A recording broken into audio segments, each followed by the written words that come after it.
মনে রাখবেন ইস্টবেঙ্গলের কাছে কখনো হারেনি। কলকাতা ডার্বির আগে হুঙ্কার মোহনবাগান কোচের। আজ শনিবার কলকাতা ডার্বি। মোহনবাগানের কোচ হিসাবে প্রথম ম্যাচে কড়া পরীক্ষার মুখে আন্তোনিও লেপাস হাবাস, কিন্তু ম্যাচের আগের দিন ফুরফুরে মেজাজেই দেখা গেল তাকে। মুখে হাসি, কোনো রকম চাপ নিতে নারাজ তিনি। ফুটবলারদেরও বাড়তি চাপ দিচ্ছেন না।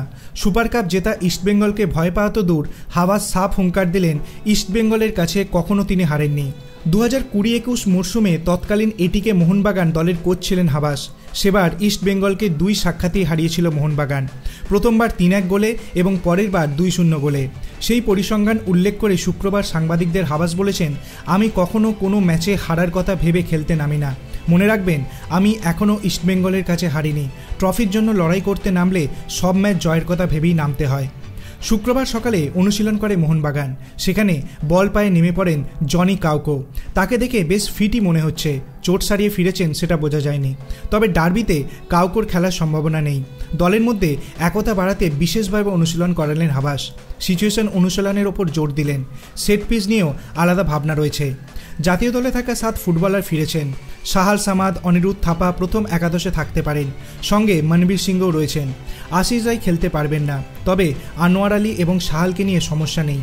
অতীতে মোহনবাগানকে কোচিং করানো হাবাস মেনে নিচ্ছেন, আগের বারের থেকে ভারতীয় ফুটবলারদের অনেক উন্নতি হয়েছে। বলেছেন, গতবারের থেকে এবারে ভারতীয় ফুটবলারের মান ভালো হয়েছে। বিশেষত মোহনবাগানের কথা বলবো, অনেকে জাতীয় দলের হয়ে ভালো খেলছে। আমাদের দলটা খুবই ভালো, অনেক প্রতিভাবান ফুটবল রয়েছে এতে। ম্যাচের আগে নিজেকে চাপে ফেলতে চাইছেন না হাবাস। বলেছেন, নতুন দায়িত্ব পেয়েছি, কাল আমাদের সামনে নতুন চ্যালেঞ্জ। আমাদের ফোকাস শুধু কালকের ম্যাচে। ডার্বির আগে নিজের ওপরে চাপ কমানোর চেষ্টা করছি। সবসময় আমার লক্ষ্য থাকে দলকে সেরা ফর্মে রাখা। এত বড় ম্যাচে আমরা নিজেদের সব রকমভাবে তৈরি করে রাখছি। জানি যে আমরা বিপক্ষের থেকে পয়েন্ট তালিকায় এগিয়ে, কিন্তু অন্য দল নিয়ে নয়। আমি ভালোবাসি নিজের দলকে নিয়ে ভাবতে। মরশুমের মাঝে এই প্রথমবার আইএসএলে কোনো দায়িত্ব নিলেন, কিন্তু খুব একটা অসুবিধা হচ্ছে না হাবাসের। এই প্রসঙ্গে আগের কোচ জুয়ান ফেরেন্দারও প্রশংসা করেছেন হাবাস। বলেছেন, মরশুমের মাঝে দায়িত্ব নেওয়া একটু চাপের, তবে ধন্যবাদ দেব আগের কোচ জুয়ান ফেরেন্দাকে। দলটাকে তৈরি করে দিয়েছেন। আমি সেটাকেই আরও সামনের দিকে এগিয়ে নিয়ে যাওয়ার কাজ করছি। এবার আমার মস্তিষ্ক, মানসিকতা এবং দর্শন কাজে লাগিয়ে সেটাকে আরও ভালো করার চেষ্টা করব, যাতে দলটা আগামী দিনে আবারও সাফল্য পায়। শনিবার কলকাতা ডার্বিতে জড়িয়ে থাকছে এল ক্লাসিকো। ইস্টবেঙ্গলের কোচ কার্লস কুয়াদ্রার বার্সেলোনার হলেও হাবাস মাদ্রিদের। তবে মোহনবাগানের কোচ এই বিতর্কে ঢুকতে চাইলেন না। বলেছেন, উল্টো দিকের কোচ কার্লস কুয়াদ্রার বার্সেলোনার আর আমি মাদ্রিদের এটা ভাবছি না। কাল লড়াইটা ইস্টবেঙ্গল এবং মোহনবাগানের, বার্সেলোনা রিয়েল মাদ্রিদের নয়।